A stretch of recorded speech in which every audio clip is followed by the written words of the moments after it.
إلى بوجدور التي بها عقدت اللجنة الإقليمية للتنمية البشرية اجتماعا موسعا برئاسة عامل الإقليم قصد تقديم المخطط الإقليمي للتنمية البشرية 2025 والمصادقة عليه. بريغن العروسي ومحمد شار. في إطار تفعيل فلسفة الأهداف الاستراتيجية للمبادرة الوطنية للتنمية البشرية، عقدت اللجنة الإقليمية للتنمية البشرية بعمالة بوجدور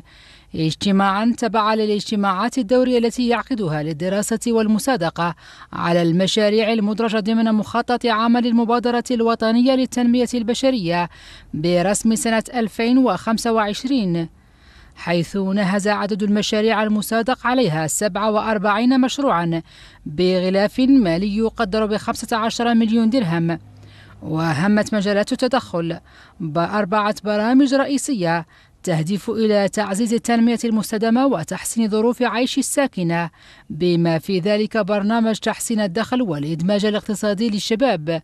برنامج دعم الرأس مال البشري للأجيال الصاعدة من خلال تحسين صحة الأم والطفل وتعزيز التفتح المدرسي وتطور مهارات الشباب، برنامج مواكبة الأشخاص في وضعية هشاشة، وبرنامج تدارك الخصاص في الخدمات الأساسية لضمان ولوج أفضل للبنيات التحتية والخدمات الضرورية المرتبطة بالتنمية البشرية. هذه المشاريع كلها تهدف إلى مواصلة تعزيز المكتسبات المحققة خلال السنوات الماضية، وكذلك دعم جهود التنمية خلال هذه السنة. تتركز هذه المشاريع على تحسين ظروف العيش الفئات الأكثر حاجة من خلال واحد مجموعة ديال المحاور، منها محور تمكين النساء اقتصاديا عبر تعزيز فرص العمل وريادة الأعمال، دعم ريادة الأعمال والاقتصاد الاجتماعي التضامني من خلال مشاريع تساهم في خلق الشغل، كذلك من خلال محور مواكبة الأشخاص في إعاقة ومرضى والمرضى والأطفال في وضعية صعبة عبر مشاريع اجتماعية وصحية، كذلك محور تحسين صحة الأم والطفل في واحد مجموعة ديال المشاريع عبر مبادرات وقائية وعلاجية، كذلك تعطت الأهمية قصوى لتعزيز التفتح المدرسي لتعليم ضمان تعليم جيد ومتكافئ للأطفال، وأخيرا دعم تكوين لتمكين الشباب والنساء من تطوير مهاراتهم وتحسين فرص الاندماج في سوق الشغل. مشاريع مهمة تم إنجازها وأخرى من المزمع إنجازها تتغير الارتقاء بالمستويات الاجتماعية والاقتصادية للفئات المستهدفة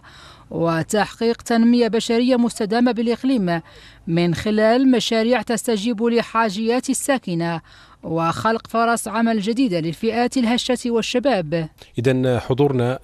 كقطاع في أشغال الدورة العادية للمبادرة للجنة الإقليمية للمبادرة الوطنية للتنمية البشرية بوجدور كان حضور ذا طابع قوي في إطار الدينامية التي يعرفها القطاع وتعرفها أيضا المبادرة الوطنية للتنمية البشرية في إطار مساهمتها في عديد المشاريع المرتبطة بالقطاع والمرتبطة أيضا بالمجالات الأخرى. وفي هذا الإطار أيضا تم تقديم عرض حول المشاريع المبرمجة في الرافعة الخاصة بالشباب والطفولة التي استفاد منها القطاع استفادة جمة.